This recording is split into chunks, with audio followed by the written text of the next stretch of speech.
you're looking to dive into topics on how to live a happier, healthier, more fit, and long lifespan, then you've come to the right podcast. Livin the Dream with me, Coach Damian Evans. Together, we will explore the topics on all things health, fitness, and wellness.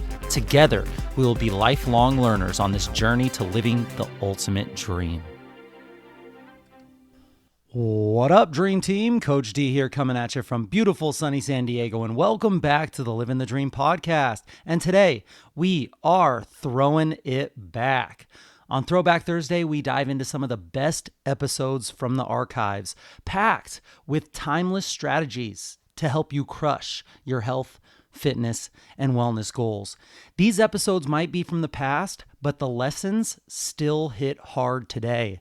So whether it's a mindset shift, a fitness tip, or a nutrition hack, this Throwback Thursday is here to remind you just how far you've come and how much further you can go. And this episode originally dropped when the podcast was just getting started.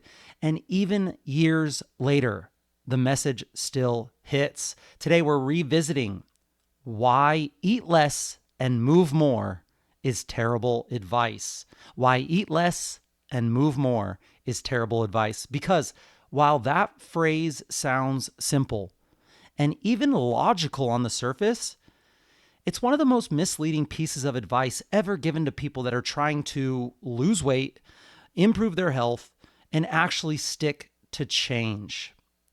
In this episode, I break down why fat loss isn't just a math problem, why hunger always seems to win, and when hormones are ignored, what happens, and why understanding things like insulin, metabolism, and behavior matters far more than just white-knuckling willpower. So if you're new to the show, what we talk about today may really surprise you. So I ask you to come in it with an open mind and open to trying different approaches if the thing that you're doing right now just isn't working. And if you've been with me for years, I really appreciate you, and you're going to want to listen to this one again. You'll probably hear it with new ears, a deeper understanding, and more context than you had the first time around. Because the truth is, we've been told to try harder when we really needed better systems and better information. So let's take it all the way back. Let's cue the episode.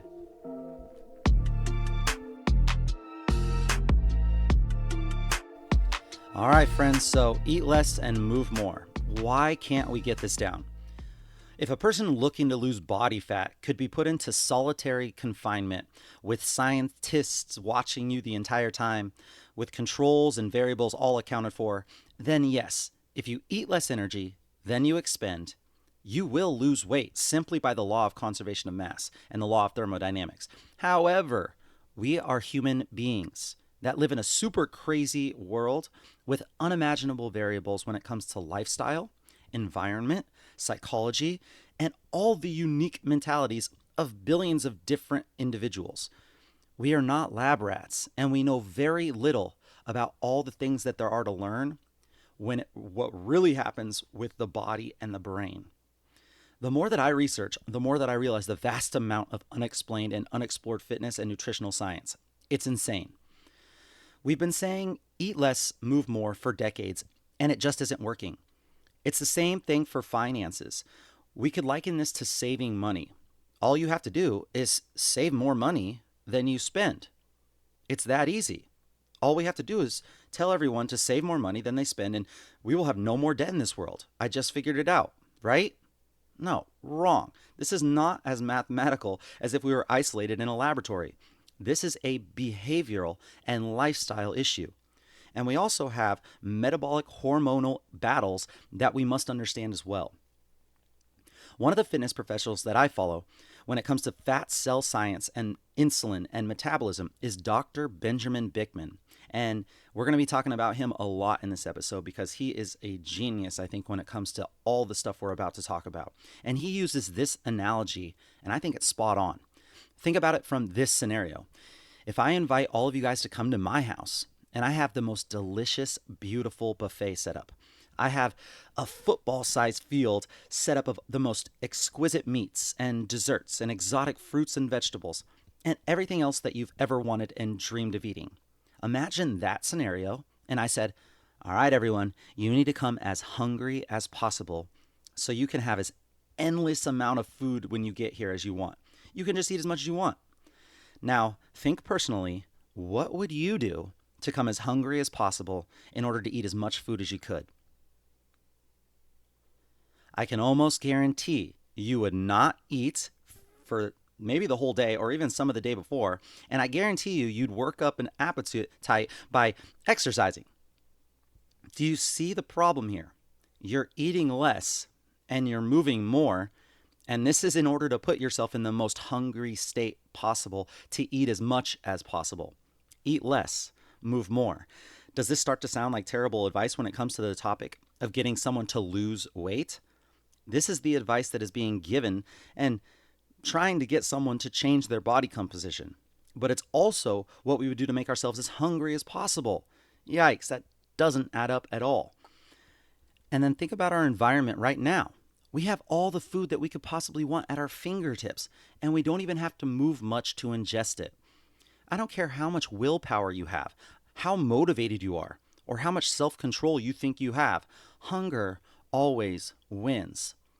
Instead, wouldn't it be better to concentrate on the quality of food that you put into your body and how your body responds to it, rather than the theoretical amount of food that you put in your body? And to state this a little more scientifically, eat food that nourishes your body but doesn't spike your insulin to a point that becomes detrimental to your body composition goals as well as your health goals. If you can keep your insulin in control, you can gain that metabolic advantage. So this is where I want to shift the topic to insulin and its relationship to fat cells and the cells in our body. Now, I know insulin is a very common hormone that gets thrown around a lot. But for me, when someone used to talk about it, it kind of went right over my head. I'm not going to lie. It doesn't really stick for what it actually is and what it actually does, at least for me. I've really had to watch dozens of videos explaining insulin and read different studies and books on insulin in order to even grasp the general idea of how powerful it really is and what it does.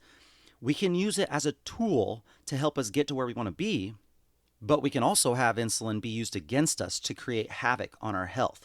Here's what I mean. Insulin issues are extremely prevalent in our society, more than we actually know. The issues with obesity, with hypertension, with degenerative diseases, they're all right now being linked to some sort of insulin issue. Insulin issues have been linked to almost every single chronic disease. Long-term chronic disease. They have been linked to almost every non-infectious disease, and then even some infectious diseases. Think COVID-19 and then others like that. I'll say that again. Insulin resistance, to some extent, plays a direct role in every chronic disease. Alzheimer's. It's considered insulin resistance of the brain, where it can't get its need for glucose, and is also referred to as type 3 diabetes. And we see similar problems with blood pressure and hypertension when it comes to insulin. It's forcing the kidneys to retain more salt and water than it wants to excrete. So blood volume and pressure stays high, and that's an issue. The gonads are extremely sensitive to insulin resistance, where in females in particular, in the ovaries where there's too much insulin, it actually inhibits the ovaries to create the proper amount of estrogens.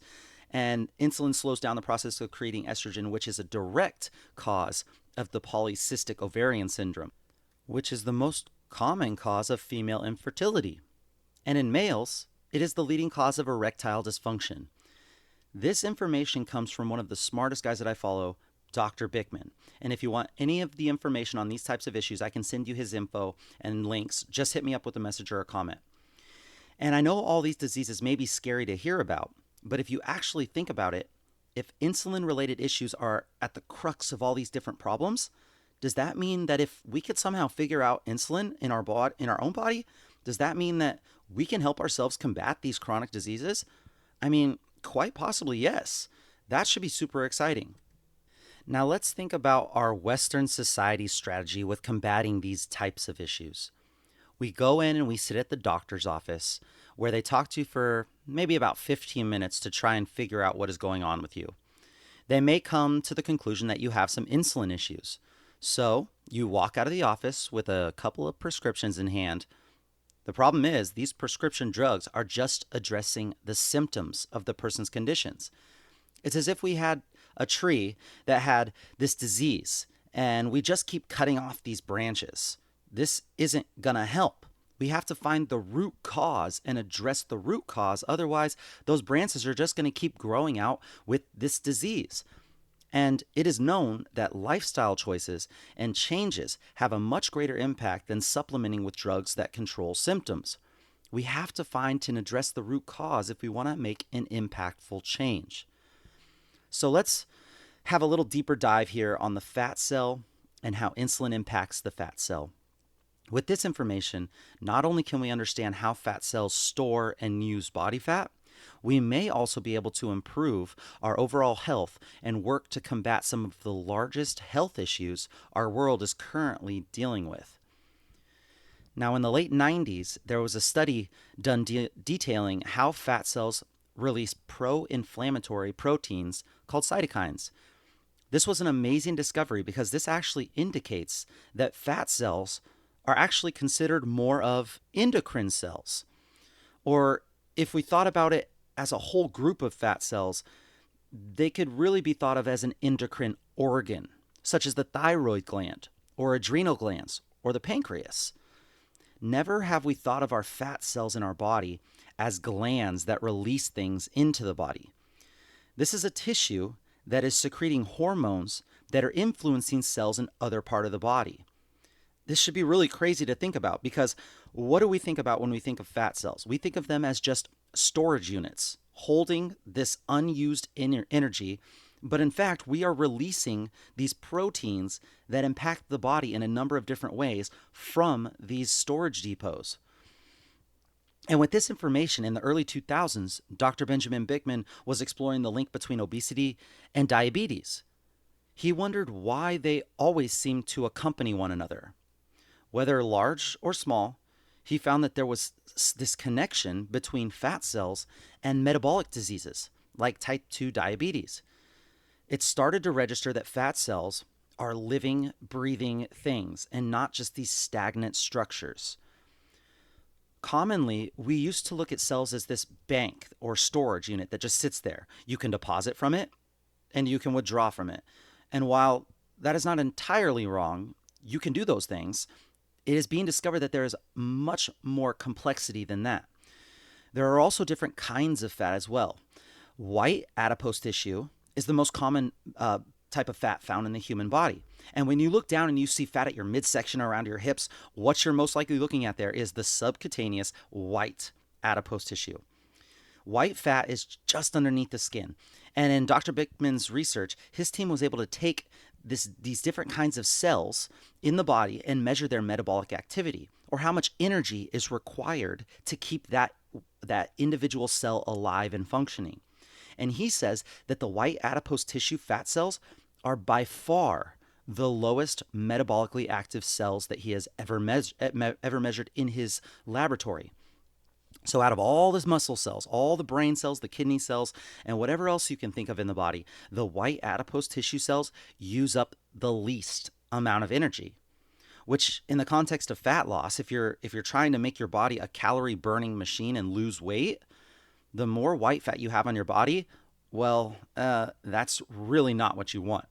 So white adipose tissue is used mainly for just storing energy. And then there's another kind of fat. It's mostly located in your chest cavity, which is called brown adipose tissue, or BAT fat. Its color is dark because of the excess amount of mitochondria in the cell, which, if you've listened to any of the other previous episodes, you know that the more healthy mitochondria that a cell has, the better for energy burning purposes. BAT fat, or brown adipose tissue fat, is concerned with mostly thermoregulation, or in other words, if it had its way, it would do nothing all day but create heat. So if you look both at white and brown fat, they are actually quite the opposite of each other. White wants to store energy and brown wants to use energy. Now here's the crazy thing. Depending on what our lifestyle and nutritional choices are, we can, in a way, shift our white fat to brown fat or brown fat to white fat. And Dr. Bickman's work shows that prolonged high insulin levels brought on from high carbohydrate diets tends to take all of our precious brown fat and shift it to the more metabolically inactive storage units that are the white fat. So, said in a different way, constant overconsumption of carbohydrates keeps the insulin levels high in the blood, which in turn fills up all those white adipose tissue storage cells. And that's not a good thing if we want to lose body fat. A little side note here, if you look at the cells of each body part on an individual level, kidney cells actually use up the most energy, but we don't have very many of them. The kidneys aren't that big. The brain is next, but again, not a super large organ in terms of the entire body size. Even though the kidneys and the brain use up more energy per cell, we have so much muscle on our body comparably that muscle is our biggest and most expensive overall tissue, which requires and uses up the most energy to maintain and function. And this right here is why it should be our goal to get more muscle on our body. If our goal is to lose body fat, we can supercharge our results by putting on muscle. So in a perfect body fat losing world, we would want to keep that brown fat that we have, and we would want to build muscle in order to be a calorie burning machine. If we were to think of cells as vehicles on the road, and we really want bad gas mileage vehicles if we're going to be using up all this energy and burning fat. So kidney and brain cells are like the big semi trucks that just guzzle gas. And then brown fat is like a Humvee or a Hummer getting like 4 miles per gallon. And then white fat would be the Priuses of the road. Super energy efficient. Hopefully that analogy kind of makes sense, because that's kind of how I think of it in my head. The cells that take up a lot of energy are like gas guzzling machines, and then the white adipose tissue, doesn't use up much energy at all. So if moving on to insulin and how it's related, insulin is a small hormone that is flowing around in our blood right now. It is produced in the pancreas, and unless you're a type 1 diabetic, we are always making it, and it's always present. And in the case of a type 1 diabetic, insulin injections are necessary for survival. So insulin's main effect is to lower blood glucose, or the blood sugar. So when you eat meals rich in carbohydrates, the glucose that is broken down from that carbohydrate, the glucose levels in the blood start to rise. And if the glucose stays too high for too long, it could actually be lethal and could kill a person. We're talking pretty fast here, within a day or so. So as the body registers this elevated blood glucose or blood sugar, it releases insulin in order to get it out of the blood and into the cells of the body. So insulin is like a gatekeeper in a sense that it unlocks the doors of the cells and lets the glucose move from the blood into the cells. Now, this mainly happens in muscle tissues and muscle cells. Muscle is the main consumer of glucose at any point, even at rest. The main reason is muscle has, by mass, the highest single metabolic rate of any organ in the body. And because it uses glucose so readily, it is the main consumer of the blood glucose after we eat a meal. Once insulin has done its job and has safely moved all that extra blood glucose out of the blood and into the cells, insulin then drops back down to normal levels until your next carbohydrate-rich meal is ingested, and then the cycle happens all over again. Now, that's insulin's main job. However, it does a little more than just that. We usually think of insulin only working on fat cells or muscle cells, but what blew my mind is that every single cell in the body is responsive to insulin. Every single cell has this locked door or receptor site that allows insulin, the gatekeeper, to come and unlock that door. So here's the issue. We have been told that we need to be constantly eating in order to keep our, quote unquote, keep our metabolism up. But what that does is we constantly have insulin being elevated in our body. And even if you're very active, just think about what happens when that insulin is constantly being released every 2 to 3 hours, from the moment you wake up until the moment you turn off that Netflix show at night. and go to bed. The way that the body works is it adapts and it bounces back from a stressor. It wants to break itself down just a little bit in order to rebuild. We know this. And insulin is always telling the cells of the body to build, build, build, and store. It's anabolic. That means build. Pull in nutrients and make something out of that. Now, we need this process in order to happen for survival. But if those cells are always being told to build and never allowed to break down, they will start to be less and less responsive to insulin signal. In a sense, they're going to ignore insulin and say that, dude, I'm already maxed out over here. And then the body's going to release more and more insulin just to try to get that signal heard. And that's a huge problem. We need to be anabolic and then catabolic, which is the breakdown, and repeat this process in order for growth. We cannot always be telling the body to build. Eventually, that message will fall on deaf ears. You can't constantly be telling muscles to grow. It's going to become insulin resistant.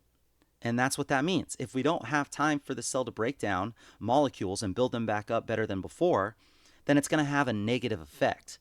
The cells will stop responding to the signal to build, and that's what it means for the cell to become insulin resistant.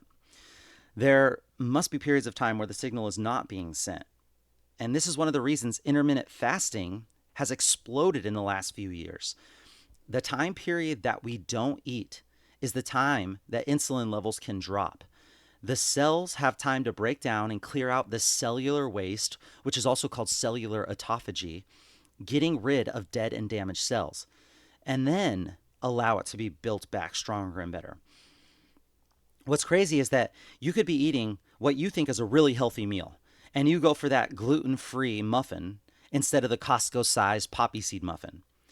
But in order for that company to have made that muffin gluten-free, instead of using wheat, which we know will spike insulin levels due to the carbohydrates, the manufacturers use things like tapioca starch, which gram for gram will elevate the insulin levels more than wheat would have.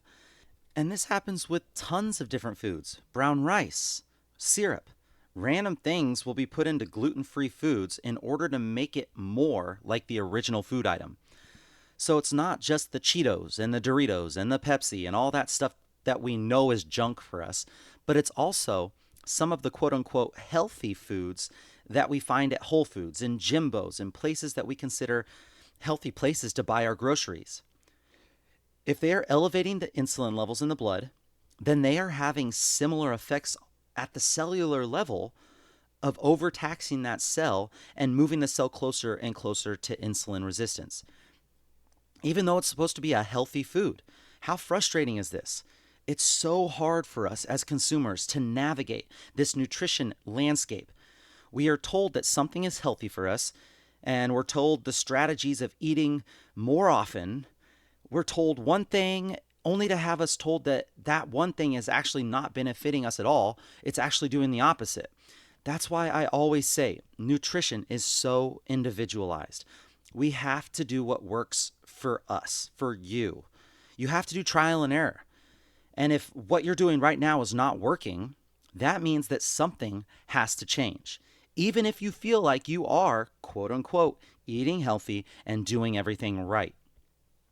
These foods that we are constantly eating, whether healthy or not, they are increasing insulin levels and never letting that insulin level drop. So if we can move back to insulin resistance and what that does to each of the cells, knowing that that's probably what a lot of us are doing right now. Insulin resistance is, in Dr. Bickman's opinion, an epidemic, especially in our Western society, but also all around the world. He says that the most common health disorder in the world is insulin resistance. In the US alone, it affects potentially 88% of adults. 88%. And this problem is spreading around the world. Here's the real issue, and kind of hang with me here. If we are constantly spiking glucose, blood sugar, then you're constantly spiking insulin, right? When blood sugar goes up, insulin goes up because it's trying to get all that blood sugar out of the blood. Insulin, however, lags behind. Even when the glucose is gone and in those cells, insulin levels lag and stay behind in the blood a little bit longer. Now, over time, when this happens, insulin starts to lose its power. and more insulin is left hanging out in the blood. Each cell now requires more insulin in order to clear out the same amount of glucose. So the problem arises because our medical system usually only looks at blood glucose levels. And maybe you can start to see where the real issue is here. Over time, it may look like their person has blood glucose under control because it's out of the blood. However, it's only because they have tons more insulin being released in order to make that blood glucose get stored. If we only look at blood glucose levels, you may completely miss the long-term chronic oversaturation of insulin in the body. And here's why we're not catching some of these chronic diseases that are happening until, well, they're way on their way to becoming huge issues in that individual. The best analogy I can think of is if you use credit cards to pay for everything you buy, and you're looking at your bank account, and your bank account seems great. You have all this nice little savings in your bank account, and you're all set. All the while, you have 10 different credit cards about to max out. Once you max out all of your credit cards, all you have is what's in your bank account. But it's already too late. Your bank account cannot minimize the damage that all those credit card debts have accrued over time. So hopefully that kind of makes sense. If we stopped just looking at blood glucose levels and actually started tracking blood insulin levels, we may be able to detect issues that are starting to occur as early as 10 or 15 years earlier than if we were to have gotten these chronic diseases later. Remember all those health issues that I mentioned before: type 2 diabetes, Alzheimer's, hypertension, even migraine headaches, and infertility. What if we had early detection and some way to tell us that we're on the way to those terrible chronic diseases before they are a full-blown serious problem? Once we detect the problem, once the body has become resistant to its own insulin, that the body can no longer keep its glucose in check. And then the blood glucose levels start to rise. Well, it's like trying to catch up on those credit card debts, only they've been maxed out for a long time. Now you're in a really deep hole that's hard to climb out of. Now is when you get diagnosed with those chronic diseases. And then here's where our Western society strategy of dealing with these elevated blood glucose levels comes in. We do anything that we can to drop those blood glucose levels because we think that that's really the issue, including adding more insulin, which is the underlying main cause of all these problems in the first place. That's so scary, right? We give the diabetics more insulin, or drugs that can stimulate the pancreas to release more insulin. So we push the insulin levels higher and higher, and sure, that's going to help drop the blood glucose. But hopefully we can start to see what this is doing. It's kicking the can down the road, and it's exacerbating what we should really be trying to gain control of, which is to try and stop these cells in our body from becoming more insulin resistant. Now, I know this is kind of crazy and it sounds like it's all bad stuff. It sounds like the body is always fighting off these chronic diseases. But we have to remember, the body doesn't make mistakes. Everything it does is done out of its desire for survival. It is trying to maintain homeostasis, its baseline. So if we can, in essence, just get out of the way and let the body do its thing, we will be in a much better place health-wise. It's the overconsumption of processed junk food and the fact that we never give our body time to deal with that junk. We just keep consuming. This is where the problems arise. If we can bring this back to the fat cells are the first to become insulin resistant due to the fact that they just get way too big. They just can't store anymore. We keep telling that fat cell to store. And at a certain point, it says, no more. If I store anymore, I'm going to explode. And that's going to be a really bad thing for you, the body. So it's not going to allow that to happen. Instead, the fat cell starts to leak proteins and fat. And this brings back how the cell is more of an endocrine cell than a storage depot. It is right now releasing its contents because if it doesn't, really bad things can happen in the form of cellular death. And in the process of trying to save itself, It is essentially leaking its disease in the form of inflammation, which is the perfect recipe to make other cells nearby sick. So then we see the muscle cells and the bone cells all start to become insulin resistant. The liver becomes insulin resistant and it increases triglycerides and reducing HDL, making a profile in the blood that is promoting heart disease. The fat cell is the first domino to fall. And once it falls, it starts moving to other tissues in the body, and you can see this cascade of events in health issues start to occur. The fat cell is trying to survive, but in the process, it's bringing all the other cells around it down with it. It's like a drowning swimmer. The fat cell will grab on in the process of drowning and take the cells around it with it. Before we move on to some other solutions that we can bring to eating less and moving more, here are a couple signs and signals that you or someone you know may be insulin resistant. If you find that you're a little bit overweight, if you have a little more fat on your belly than you should, and you have high blood pressure, well, experts say that it's almost a guarantee that you have started down the path of insulin resistance. Excess belly fat and high blood pressure is a bad sign. We can also go beyond that. There are other signs that may be telling you that you're insulin resistant that are actually visible when it comes to your skin. If someone has skin tags, that's a sign of insulin resistant. Typically around your neck or the back of your armpits, at those same areas where the skin folds are, you can actually see rougher, darker skin as well. It's a condition called acanthosis nigricans. It's a hyperpigmentation of the skin. The reason skin tags occur is because that layer of the skin that used to be flat, it's budding out. What's happening there is the insulin is hyperstimulating the cells in that area to create an explosion of growth. So what was once a flat piece of skin is now pushing up and out due to the excess signal of growth from the elevated insulin levels in that area. And in the case of the darker skin, it's from the hyper level of insulin that is stimulating the melanocytes and creates more melanin. And we all know that melanin is the reason that we get more color to our skin. So in those areas, those small areas of darker, rougher skin, it's the overstimulating signal from insulin telling those cells to speed up growth. So those are two really good signs right there. Dr. Bickman says that it's a super smart thing to do to measure your fasting insulin levels. If you ever have the opportunity, that's definitely something you should ask your doctor, not just your blood glucose levels. He says that if you have a fasting insulin of 6 microunits per milliliter or lower, that's a wonderful sign you're good. But if you're over 7 and into the 20s for sure or beyond, that is a sign of a strong insulin resistance. If you are unable to take an insulin test, but you have your blood lipid panels, you can do another test. So a lot of us get our blood lipid panels. Take your triglycerides and divide it by your HDL.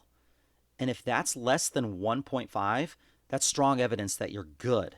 In contrast, if it's above 1.5, that's a strong evidence that right there you may be starting or are insulin resistant. So now that we understand what insulin resistance is, what it's doing in the body, and how to know if you may be at risk, what can we do now? What can we do to intervene and get us back on track with our health and fitness goals?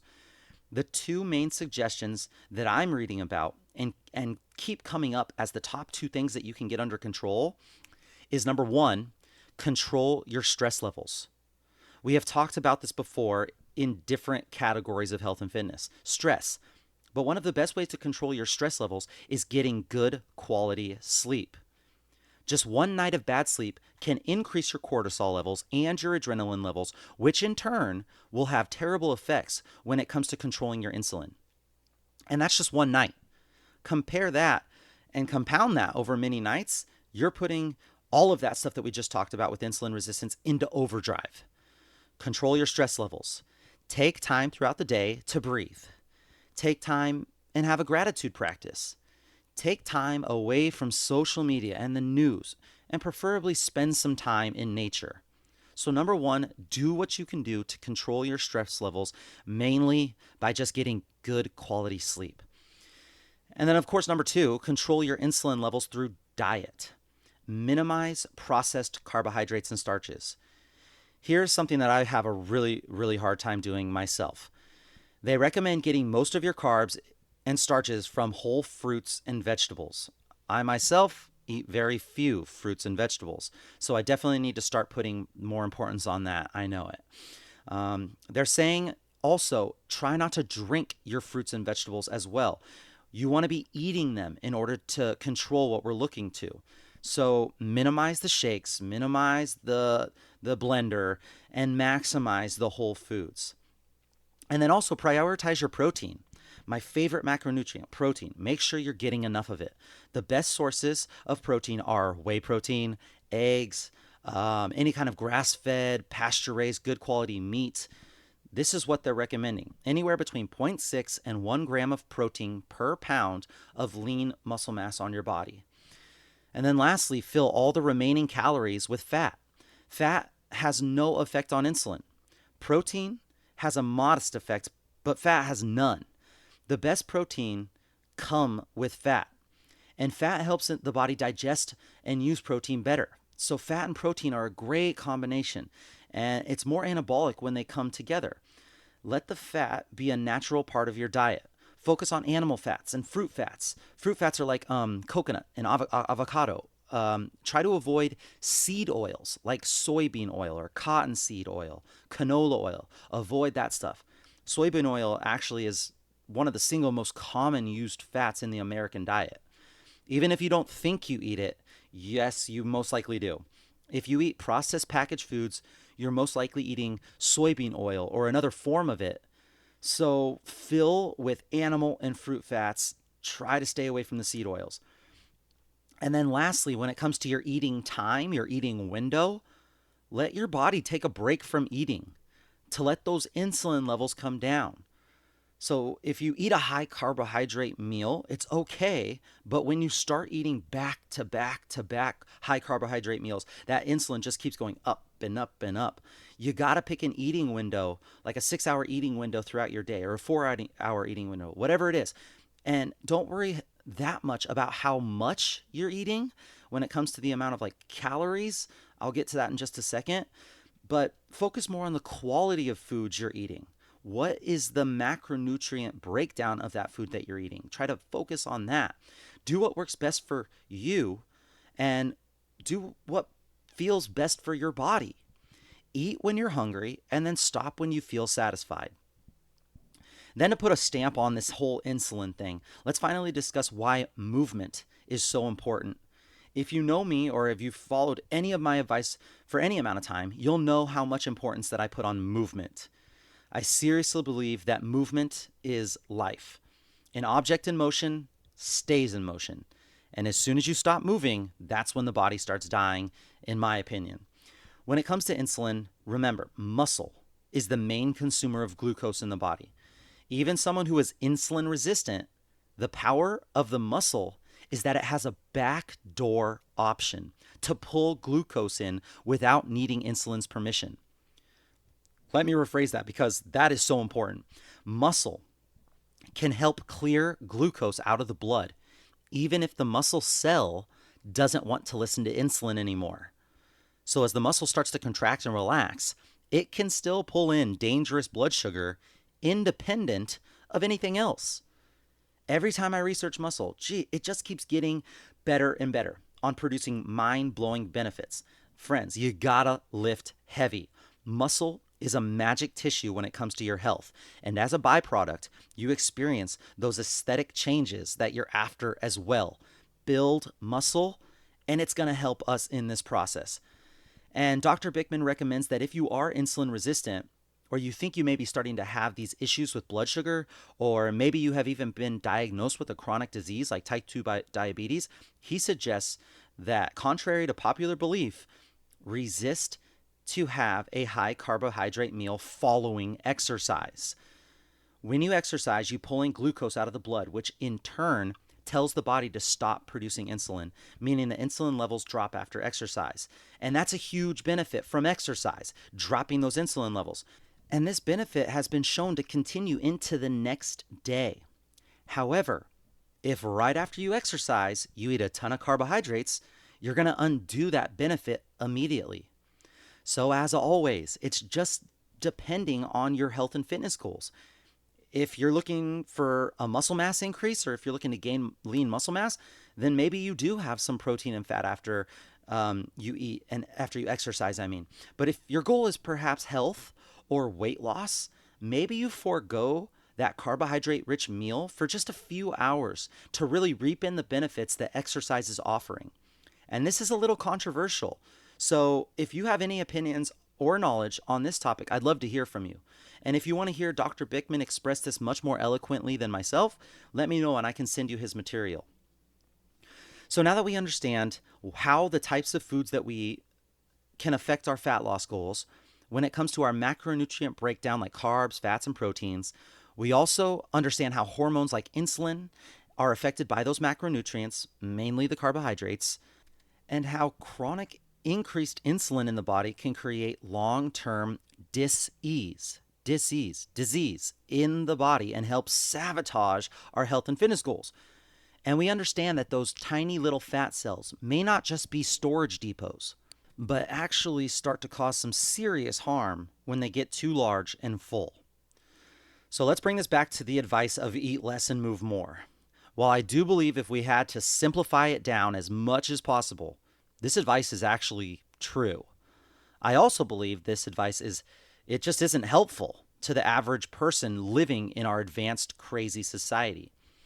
If we break down this advice and just look at the very first part, eat less. Okay, well, ask yourself this. Do you know how much you're eating right now? Like exactly? I'm going to go out on a limb here and say that 99.9% of us are going to answer no to that question. I sure as hell do not know exactly how much I'm eating. So how can we actually know if we are eating less if we never knew how much we were originally eating in the first place?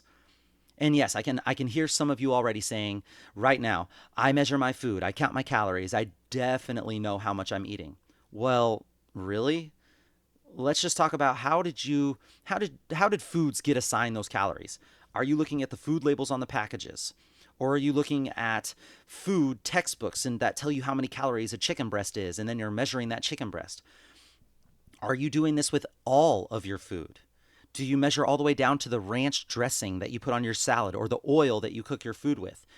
I mean, if you answered yes to every single one of those questions, I have to ask you this. Is that something that you want to do for the rest of your life? For me, that sounds, well, like torture. If that's something that you would love to do, then I mean, I'd love to hear from you and maybe get some of your enthusiasm to rub off on me and see what your strategy is. Because, sure, I'm a nerd and I love to know exactly what's going on with my body. I mean, I have injected myself with a continuous glucose monitor that sticks into my skin and is attached to me for a week and a half for fun. And I have tracked my sleep and my steps and my physical activity and even my recovery for years and years. But tracking all of those calories seems like it's way too daunting and time consuming for me. And in my opinion, it's an overkill that could lead to some bad relationships with food. So here's why I think it's not the best use of your time. Food labels are determined by the food manufacturer, and that food manufacturer has a range of calories where they can be plus or minus away from the true calorie of that food. Now, if you know people that are really health conscious, that are looking at these labels and probably would consume a lower calorie food over a high calorie food most of the time, wouldn't you as the food manufacturer be on the conservative side with how many calories you put on the food package? And also, the system that we use to give food their calorie worth is over 100 years old. It's called the Atwater system. And it's the one that tells us that there's 9 calories in a gram of fat, 4 calories in grams of protein, and so on and so forth. But this measures the availability of energy in each category of food, not the digestibility, which is very, very individualized as well. You'll remember from previous podcasts that there's a cost associated with digesting certain foods. Think when I talked about the thermic effect of food. Something that is a protein is going to take more energy to digest than a simple carbohydrate sugary drink. you're going to get more of that sugary drink in your system than that protein as well from digestion. Do we take all of that into account? Are we starting to see why losing weight through tracking calories is really, really challenging? I mean, don't get me wrong, food labels are good. They're great.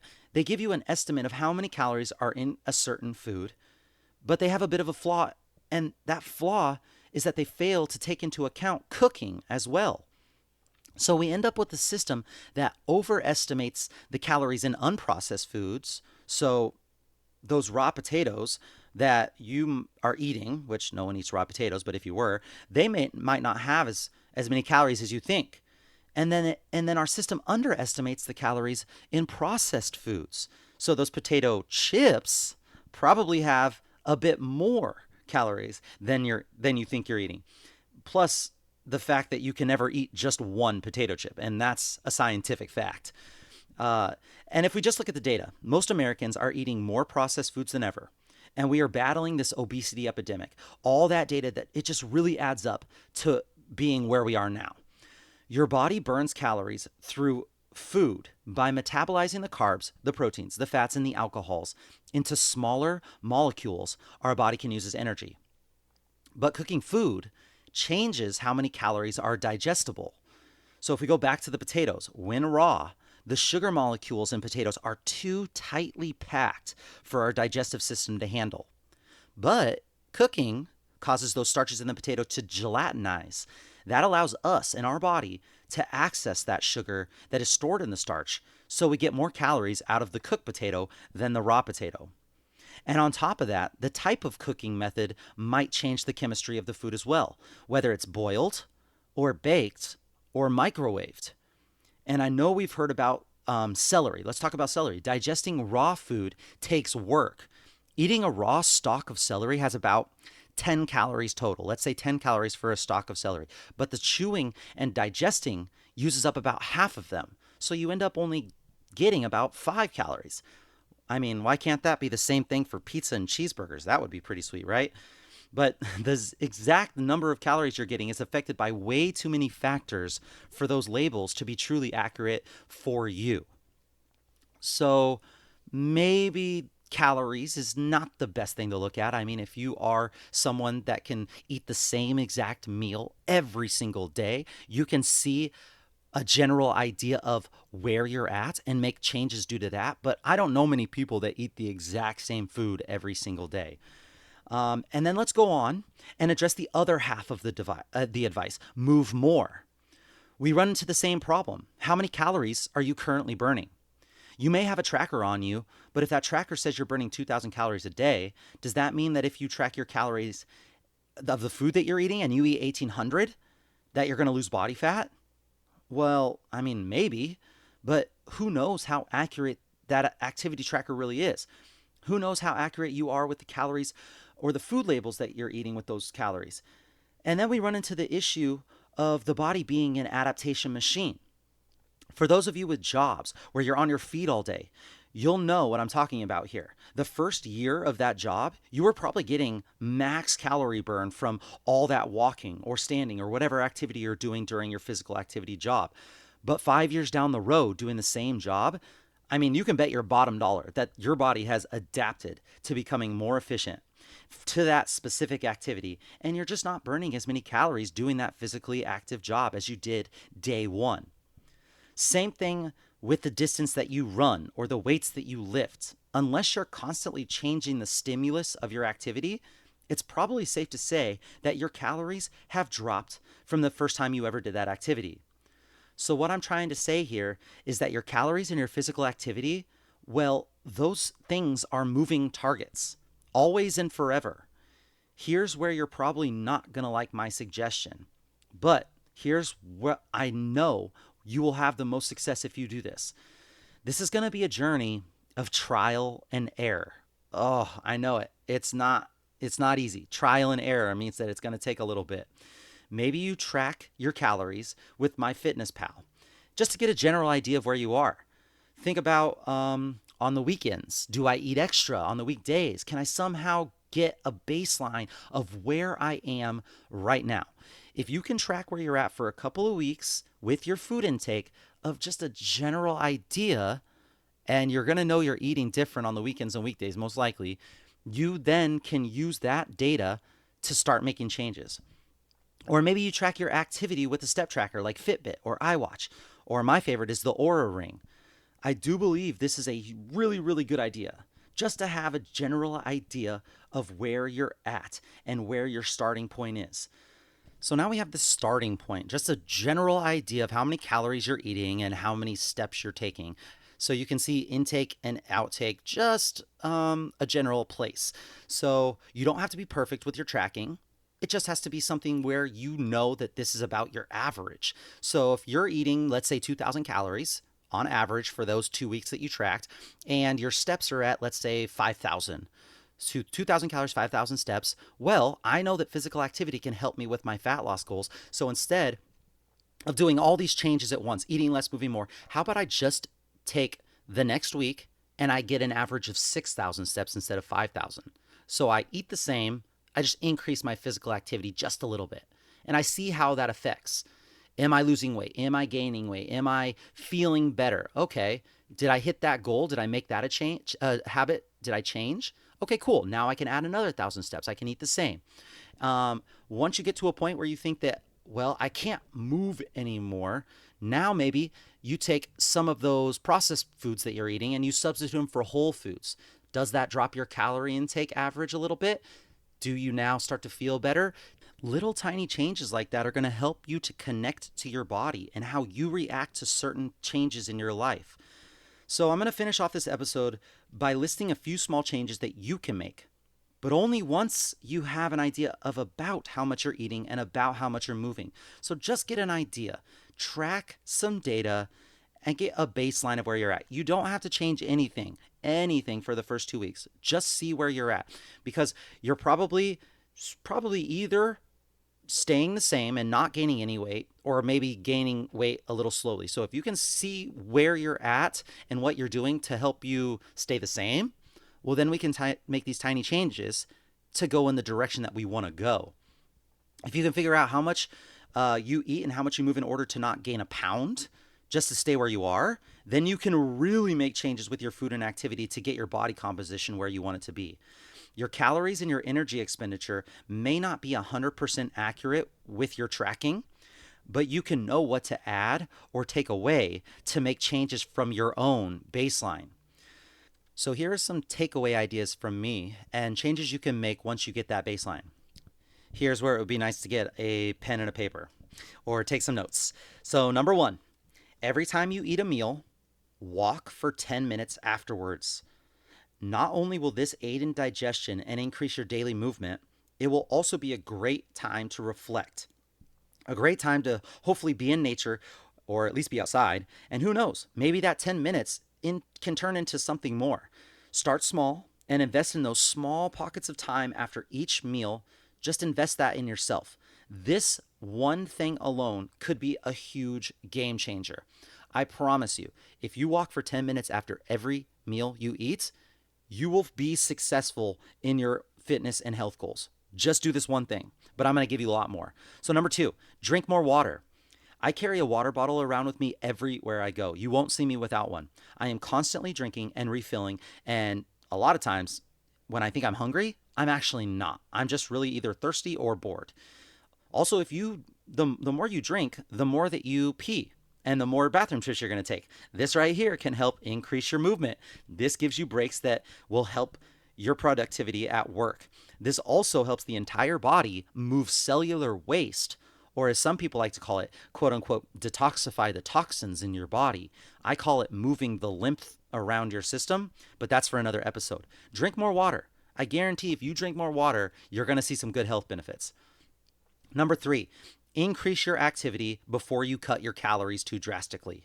Do this in the form of more walking and definitely, if you can, more resistance training, more heavy lifting. I will continue to say this, and I'll probably just say it forever, but lift heavy weights. Build lean muscle mass if you want to lose body fat. Shoot for 10 to 12,000 steps a day and lift heavy for 3 days a week. I could say so much more on this, but just for the sake of time, I'll leave it at that. Try to increase your daily movement. Try not to be in a sedentary position, and that could be standing. If you're just standing, that's still sedentary. Try not to be in one position for more than an hour at a time. More movement, lift heavy, build muscle, because remember, when that blood glucose is not getting put into the cells, when the cells are not listening to insulin, muscle can help be that backdoor system that helps get it out of the blood. Number 4, eat less processed food. I'll if you don't track any calories, but you just take all the processed food out of your diet, I can guarantee that this change will be super beneficial for you. This is going to be the most challenging one, and it's for me, it's definitely the most challenging one. I'm someone that likes easy. But if you can start by substituting the most processed foods and beverages that you eat and changing it to whole foods and natural drinks, that's going to be huge. One thing that you can do right now is to just cut out all the soda. Seriously, stop drinking that stuff. If you have to drink anything, drink water. Maybe some coffee in the morning, take all the sugar out of it, maybe coffee, but water. If you can change the liquid that you consume every day just to water, that's going to make a huge difference. And if it makes you drink more water, just infuse some of your water with lemon or lime or cucumber, whatever it is. Just stop with the soda. And I'm even talking about the diet stuff. Knock it out. It's bad for you. It's not even that good. Your taste buds won't even like it if you take it out for a month and then put it back in. If you want to argue with me on this, message me and I'll listen to your side. I definitely will listen to your side of the story, but deep down, you know that I'm right on this one. And when it comes to the food that you eat, find ways to eat food with as little ingredients as possible. Number 5, prioritize protein. If you can eat 0.6 to 1 gram of protein per pound of lean muscle mass that you have on your body, so I make it easy for me. I just do 1 gram for every pound that I weigh. But if you are extremely obese, you don't want to go with how much you weigh. You want to go with how much lean body mass you have. Protein is the most satiating macronutrient. It helps to fill you up, and it takes the most calories to digest as well. It also helps to supply the building blocks and the amino acids to the muscle that you're trying to build with your resistance training. So if I were to put it in for me, I try to get 150 to 200 grams of protein every day. I currently weigh 185, so if I can get 150 to 200 grams of protein every day, then the rest I can fill with fats and carbs. I should be set. If I'm really being honest, alcohol a few nights a week, I put that in my body as well. But it's all about finding balance. So that alcohol is not going to become a problem until you start to binge and you start to go overboard with it. And we all know what that line looks like. So number 5, prioritize protein. That's going to be huge. Number 6, find a support system. Whether it's friends, family, a group on the internet, or a group fitness program. Find a supportive system that you can lean on when times get hard. When you lose all that motivation, which is going to happen, when you encounter obstacles and setbacks, definitely going to happen. One of the most important things with your fitness journey, if not the most important thing, is finding a support system. This is where I really think group fitness programs shine. Even though I know those fitness programs usually tend to have an unhealthy desire with the high intensity workouts. But once you find your people, you'll know exactly what I'm talking about. Find a support system. And finally, the last tip that I'm going to give here, number 7, when you have successes with your fitness and your health goals, don't treat yourself with food. Treat yourself with rest days and active recovery activities like walks on the beach with friends or massages or relaxing yoga or spa days. Remember, it is in the recovery where you get stronger, leaner, better. Be kind to yourself in every way, in both your successes and your setbacks. But if you can, instead of treating yourself, oh, I was really good this last month, I'm going to go to this fancy restaurant and order all this food, or we're going to have a party and we're going to drink all this alcohol. Instead of treating yourself with food and drinks, treat yourself with fun activities, but maybe even make it relaxing or make it a rest day. That's going to be huge. If you can shift your mindset to, oh, I was really good for a month, now I get this massage, or now I get this spa day for myself. That's a huge, big tip right there. And what we are looking for here is long-term adherence. We want to find a lifestyle of eating and moving that you can maintain for the rest of your life. So if you just start to do something and right away you can tell that you're not going to stick with this for the rest of your life, then that's a clear sign that whatever strategy you're trying to do right now, especially right now, that's not the right thing for you. Who knows? Maybe one day the stuff that you think is crazy right now and that you don't like, maybe that's something that you're going to do consistently later on in life. But it's all about meeting yourself where you're at now. Replacing your bad habits with good habits, building on those habits every single day, and making yourself better today than yesterday. Stacking something that you want to do with a habit that you do already. So that's exactly why walking for 10 minutes after you eat every day. I know you're not going to skip that, but if you can eat and then walk 10 minutes after that and you can stack that to become a habit, that is so huge. It's going to be a lifelong journey, guys, of trial and error. But that's what makes this fun. And here's the best part about trial and error. You learn a lot more about yourself and who you really are, even though you just started out by trying to lose those few extra pounds. All right, Dream Team, that's it for today. Please share with me any knowledge, thoughts, or questions you may have on today's topic. I'll make sure to answer and discuss on the next episode. You can ask your questions in the comments section or message me on any of the social media platforms. Also, I would be so thankful if you shared this episode with any of your friends or family that may be able to benefit from today's podcast. I would love it if you could do me a solid and screenshot this podcast and share it on your social media platforms and just write one takeaway, one aha moment that you got from this episode. This will help me know what's really valuable to you, and so I can keep the good information coming. And it also lets your network know if this podcast is worth a listen to them. Thank you so much for listening and learning here with us on the Livin the Dream podcast. We are so grateful for you being a part of this lifelong learning journey. If you have any topics you'd like to discuss, please let us know in the comments or by messaging me on Instagram at CoachDamien_SD. Be kind to someone today. Smile at someone today, and leave every person you come into contact with better than before. Until next time, friends, keep living the dream.